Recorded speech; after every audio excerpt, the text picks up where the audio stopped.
could create ructions, particularly in the royal fold. You see, Meghan Markle wants some answers from His Majesty the King. That's right, His Majesty the King. As we know, she tried to set up a meeting with him, she sent him a letter, and she wanted a one-to-one to explain exactly the problems that she'd encountered ever since becoming a member of the British monarchy. Now, of course, she denied that she'd called anybody a royal racist, but all of that engulfed the royal family, well, for 2.5 years plus now. And then, of course, Prince Harry went on television saying, no, nothing to do with him. Meghan never said it. Contradictory in terms, unconscious bias, whatever you want to call it.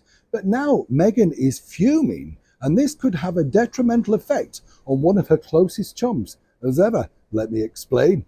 Hi, good morning. How are you? Nice to see you today. And as ever, thank you so much for joining me. Yes, I mean, when you think about Meghan Markle, she does certainly know how to, shall we say, stoke the fire and fall out with certain individuals. No two ways about it, I'm sure you'll agree. What I find fascinating with Meghan, though, is she cuts you off quite quickly if you seemingly fall foul, whatever. And it doesn't really necessarily have to be something that dramatic. An apology, seemingly doesn't suffice. I'm not quite sure exactly what type of character she truly is. Now, as we all know, and this was the really ridiculous thing, Meghan claimed she knew nothing about the British monarchy. All the while, of course, was very good friends with Princess Eugenie. So you would have thought, wouldn't you, as I've said before, you might have said, oh, what's the royal family like? Have you met the Queen? And no, apparently she never asked anything. That wasn't interested. No, perhaps it's true. Maybe she's only interested in herself. So you can understand really why she, Meghan, star of the Suits TV show for 7 series, as she pointed out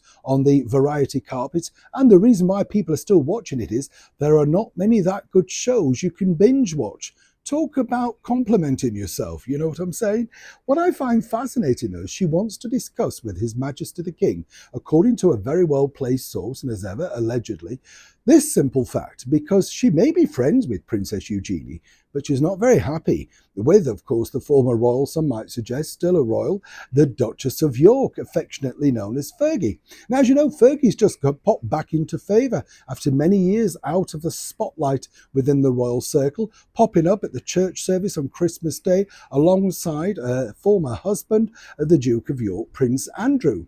But you see, the thing that really riles Meghan Markle is the fact that there's Fergie, and this is the big problem that she wants to highlight, popping up on things like the ITV daytime show This Morning, Loose Women, billing herself as the Duchess of York, selling books, possibly doing ads, posting things on social media, all under the moniker of the royal family. And this is the problem. Meghan and Harry seemingly don't understand why simply a different rule for her. If they wanted to write books, I mean, she is not a working member of the monarchy, she's just married to one of the Queen's sons. So technically she's allowed to do that, but she does live at Royal Lodge, so she's in the inner circle. Meghan believes that this is a split deal, one rule for one and one for the other. The bigger problem is now, and this is the story you're going to read more about in the new year, and it is truly escalating because she was good chums, or remains, some might suggest, good chums with Princess Eugenie. We're not quite sure where that friendship lands at the moment. But when you think about it, to attack her mother, basically saying, well, it is one rule for one and one for the other, it's not very nice, is it? Why is it that? And that apparently is the thing that she'd like to sit down with His Majesty the King and find out exactly why she and Harry are not allowed to operate under the self-same standards. Now, whichever way you fall on this particular story, she's certainly not shy in coming forward. You not agree? Neil Sean in the very heart of London.